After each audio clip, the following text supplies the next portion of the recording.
The following talk was given at Mile High Church in Lakewood, Colorado. Please visit our website at milehighchurch.org. So what we're talking about today is the fire within us. Each of us, we have this, and that passion and that determination and that willingness to go for it in life. And when we see these kids doing it up here, I think it inspires all of us and reminds us that no matter where we are in the trail, no matter how young or how old we are, that there is a fire alive in all of us, and we want to support it, and we want to find it, we want to feed it, and we want to fan that flame. So that's what we're going to be talking about this morning. You know, I like that Youth Sunday always falls in the spring, because it's this time of amazing growth. And we look around us in this time and we see everything bursting forth into color. We see all these flowers and bushes and trees, and they know there is a wisdom alive in them that now's the time for them to burst forth, and that the conditions are perfect for their growth right now. That's the truth about us right now, that the conditions for our growth are perfect. We have everything we need. So what we want to do is align with that power and that wisdom that's alive in us, that seeks to express through us, and to really bring ourselves into the world fully alive, fully awake, fully aware. You guys up for that? Yeah. All right, cool. Well, you've had a great example shown for you this morning of how to do it. So yeah, we're going to talk about that. First thing we're going to talk about is trying to find it, trying to find our passion, trying to connect with our passion. And when we're first starting out, we're trying to figure out what does the world really need? What can I bring to the world that the world really needs? I love what the great Howard Thurman said about that. He said that don't ask what the world needs. Ask what makes you come alive. Because what the world needs is people that have come alive. So we've got to find that. We've got to find that place in ourselves that makes us come alive. Connect ourselves with it. And it can be a kind of a winding journey. I know it was for me a very circuitous route to find where my fire really was. I grew up in the 60s, and for some reason we were trying to beat the Russians to the moon then. I don't know, there was some kind of contest going on, and so at that particular time, if you were good in math and science, the best that you could do is go to engineering school. So that's where I went, to a small engineering school in upstate New York in the frozen tundra up there, and made my parents incredibly happy for me to go there. But I wasn't there too long before I realized, this isn't really my place, and these aren't really my people, but there I was. And so we did beat the Russians to the moon, so it was all worth it. But as I got there for a while, I knew this wasn't going to be my path, but I liked the other things about college, and I made some good friends, and I was able to hang in there and do my work and graduate. And, then after I got done with that, and did some part-time jobs in my hometown, I came out west to visit some friends of mine that had graduated from school and moved to Colorado, and crashed with them for a while, and I knew that I'd found my place. I remember somebody come out here and saying, "Do you ever miss home?" And I'm like, "No, I don't," as a matter of fact. And I think that's true for a lot of us in here, that when we found this place, we knew that we were home.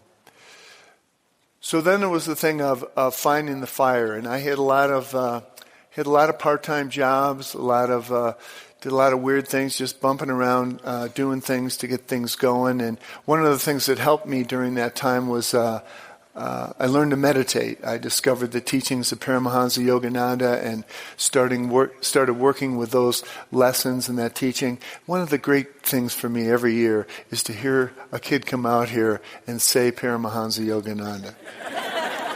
And you knew you were going to hear it, didn't you? You knew you were going to hear it. But learning to meditate was a great thing for me, because it started to bring me inward and to start listening to the wisdom within myself and to slow me down and to not be looking so much outside myself for my verification and for finding my fire. Also, during this time, I was lucky enough to meet Stephanie, and that was a great thing for me, certainly a game changer, and glad that our souls were able to collide in this lifetime here, and such a great gift in my life there. And we started to build a life together and a home together, and I actually wound up getting a pretty good job after a while, and I was working construction and finally moved my way up as a surveyor where I was running a couple of crews and making decent money. I had vacation and I had benefits and stuff, and I also realized that what I really loved was playing music with my friends and writing music and that kind of thing. So, I remember we were coming down from the mountains one time, and I said to Stephanie, I really love playing music. I wish I could do that all the time. And she said, well, you said that before, but you never do anything about it. So,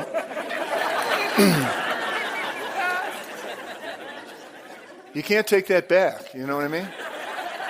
So we talked about it a little bit, and, about a week later I went in and left that job, and left that good job that paid good money and paid the bills, and started playing music in coffee houses for tips with a friend of mine. And Stephanie said, well, we'll try it for a year and see how that goes. That was, I think that was about 40 years ago, and we're still seeing how it goes. But, it was quite a journey. It set me on quite a journey.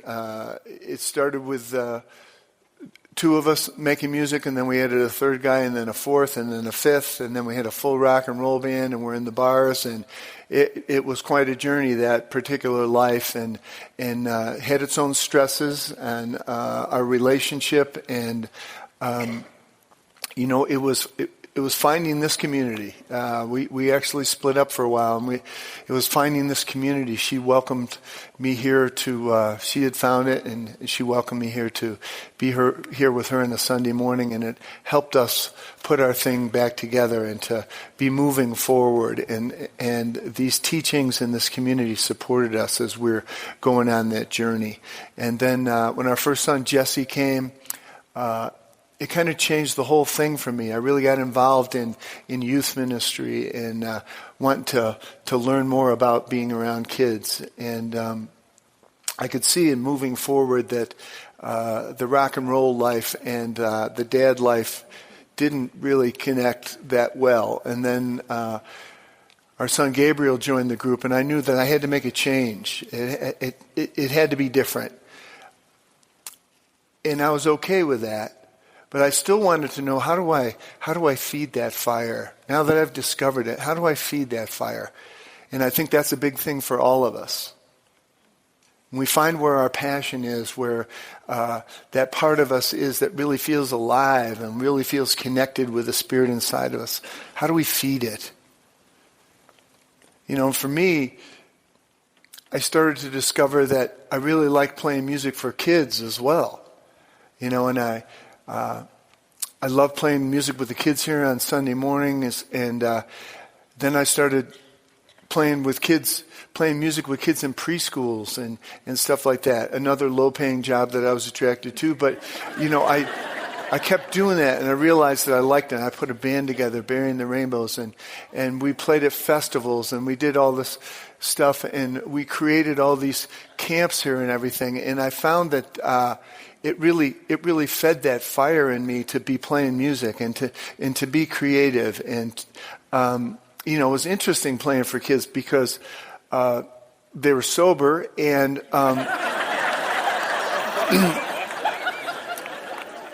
they weren't always blowing smoke at me when they made requests. So it was kind of cool. But I really found that I connected with my passion there, and that music and kids were a great combination for me. And it really helped us build this thing that we're doing here just by following that passion and by following my intuition and trusting my intuition to guide me where I needed to go. And so I think when we're talking about feeding the fire that's alive in us, in all of us, we need to trust our intuition, and that's a big part of our teaching here, is intuition. It's a big part of it. Albert Einstein said that the intuitive mind is a sacred gift, and the rational mind is a sacred servant. We have created a society that honors the servant and has forgotten the gift. We want to follow that gift of our intuition. We've been studying in one of our classes in the Essential Ernest Holmes on Friday mornings. We've been studying about intuition and science. One of the cool things that Ernest Holmes said that the masters throughout the years have intuitively known the truth, have gone in through the front door of spirit. But in our culture, we really love science. We are a science people, and we want proof. So we want to go in through the back door of spirit, and we want to prove it. And I think it's important that we look for proof.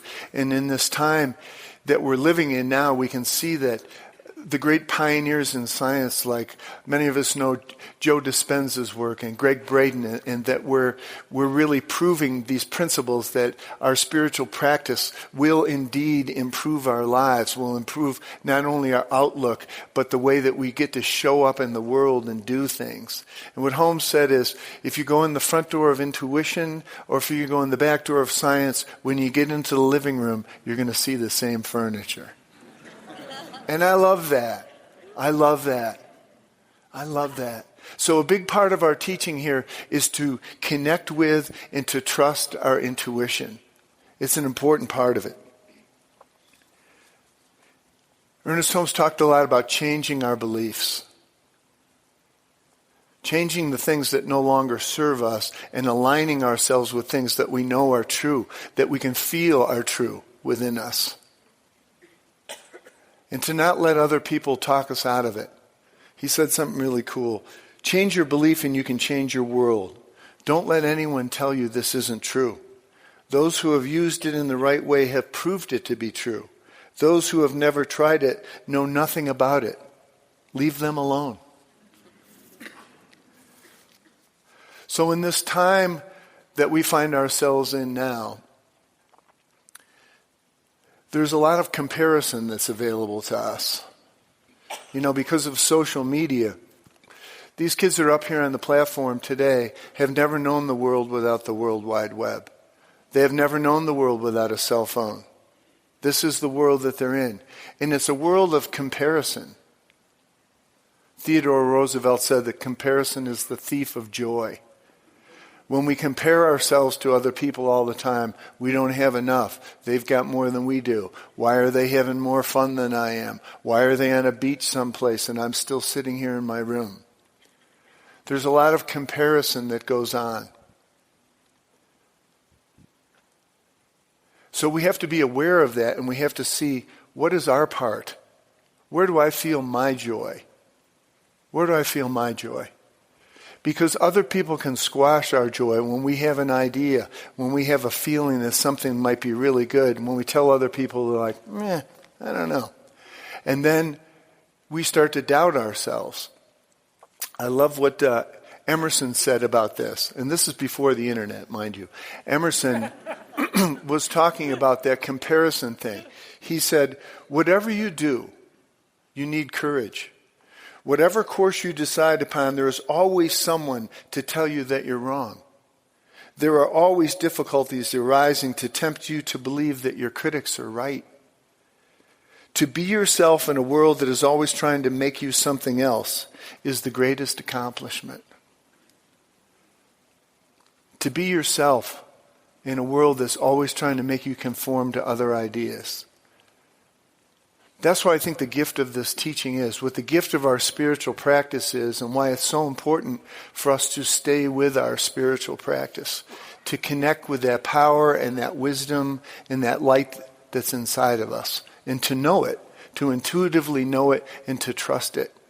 So if you've got some great idea, keep it to yourself for a while. You don't have to show it to other people. You're not alone in it. Spirit is supporting your idea. Spirit is supporting your dreams always. And that's how we feed that fire. Our spiritual practice feeds that fire that is alive in us. Spirit wants to express through us in the world. So our practice unifies us with that power and brings us into the world. The last thing I wanted to talk about is about fanning the flame. How do we fan the flame of that fire once we get it going? How do we keep it going? And I say that it's prayer. It's our affirmative prayer.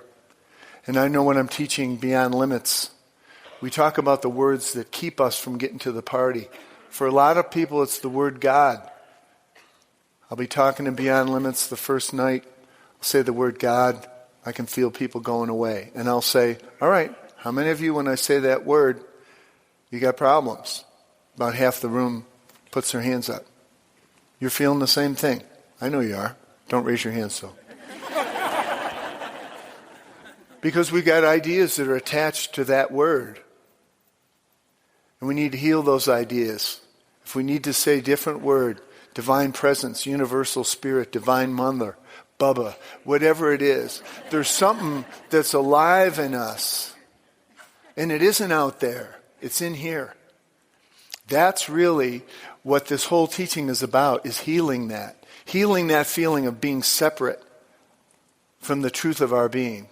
Being separate from the divine spirit and the divine creativity that brought us into this world. We're not separate from it. It's alive in us right now. You know, in this Friday morning class, we've been talking a lot about prayer.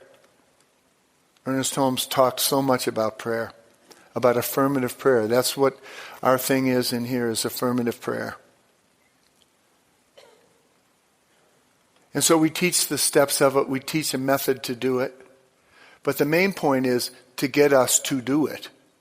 It's not that we're going to be doing it wrong or that there's some God outside of us that's checking to make sure we do it properly. It's not like that. We're building a relationship with the truth of ourselves.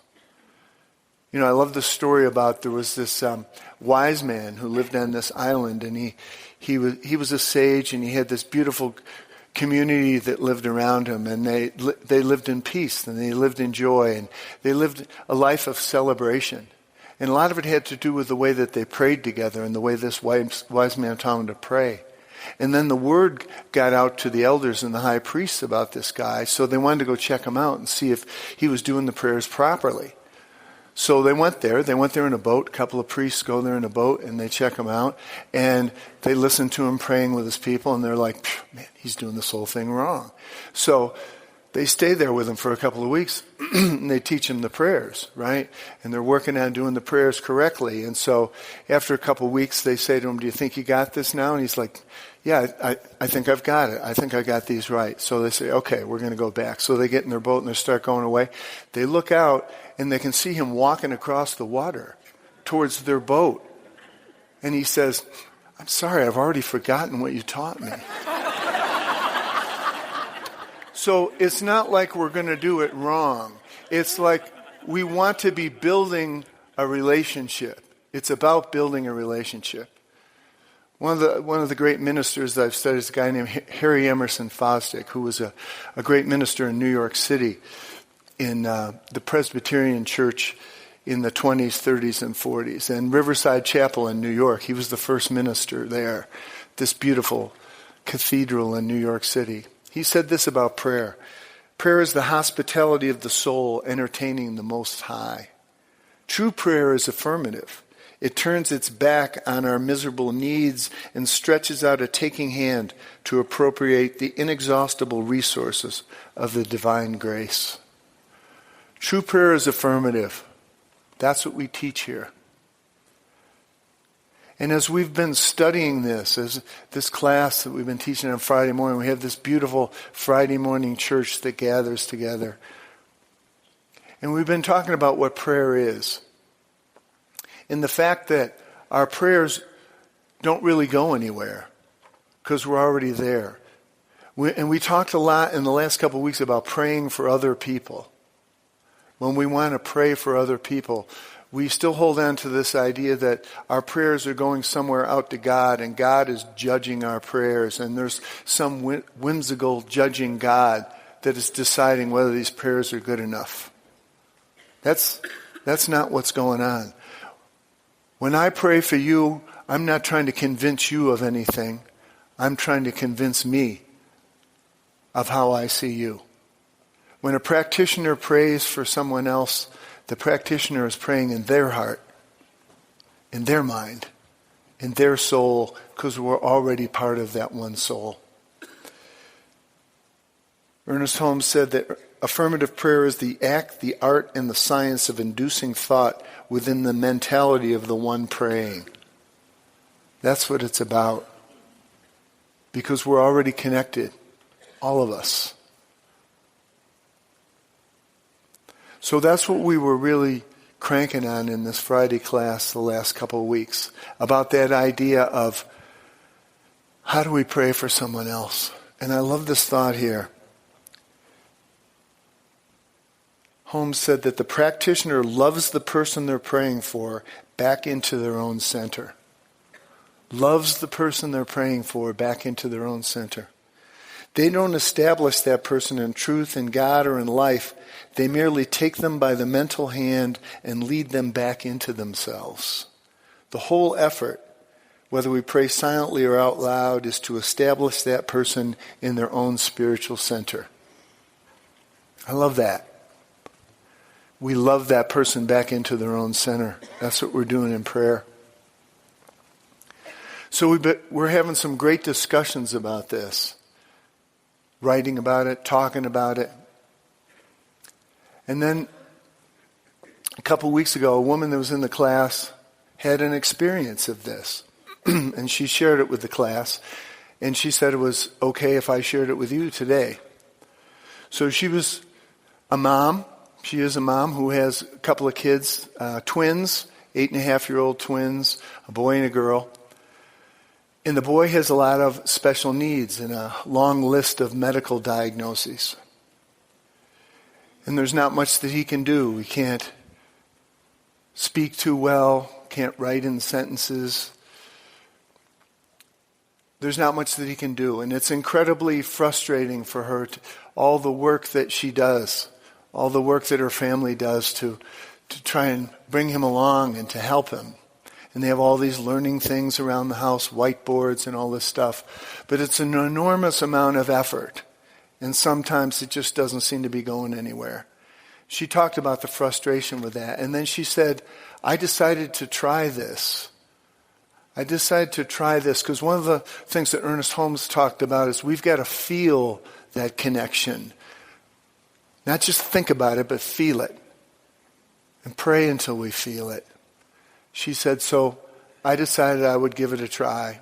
And her husband and her daughter were home as well as her son, so she knew that he was safe. And so she went into a little room by herself there, and she said she just sat down and decided to just take the time that it took until she could feel something. And she said it took her about a half an hour of sitting there, of unifying herself with the Spirit within her. I'm just trying to feel it, that she was alive in it, and that it was alive in her. And she said after a certain amount of time, she started to feel it. She could feel that she was connected. She had slowed herself down and just felt herself relax and felt herself connected with that one power that was alive in her. And then she decided to pray for her son, affirmatively. To just pray for her son. She said she began with the medical part of it, all the things in his brain that weren't connected properly, and that she saw them connecting perfectly, and that those neurons were going to the places where they should go. That everything was aligning perfectly for him medically, and she saw him that way. But then she hung in and went deeper and started to see him as a soul. Started to see him as whole, complete, and perfect just the way that he was. Loving him the way that he was. She dropped into that feeling of just being there with that, of being there with the creative spirit alive in her and in him. In that moment, she said that I remembered the part where the practitioner loves the patient back into their own center. Through my thought, I saw my son as whole, complete, just loving him back to his center. I could see it and I could feel it. And she just sat there for a while just with that feeling of a soul-to-soul connection with him. And then everything was all right. Didn't see him as a series of diagnoses, but as a perfect soul right there. So then she finished her prayer, let it go, and she walked out into the living room, and he had written this up on a whiteboard in the house. And this is a kid who doesn't write, who doesn't make sentences, who doesn't do things like this. So we don't know how that happened. We can't measure it. But it happened. Something happened that was real, that touched his heart, that touched his soul, and touched her heart. And in that room on Friday morning, another guy that was in there stood up and said, I got a 31-year-old son who's on the spectrum. Greatest gift I've ever had in my life that I didn't create. Greatest gift. Changed my whole world. There's something so amazing that it's alive in us. We don't understand it. We're going to keep trying to measure it. We're going to keep trying to figure it out. But the main thing we can do is use it. Our spiritual practice is what we use to use it. We sit down, we connect, we unify ourselves with the power that is so much greater than we are. And we speak from that power, not to it, but from it. It's the essence of who we are, all of us, all the time. So I give thanks for that gift. I give thanks for that power. A lot of us think, boy, I wish I would have had this stuff when I was a kid. Anybody here thinking that? Because we learned a lot of weird stuff when we were kids about God.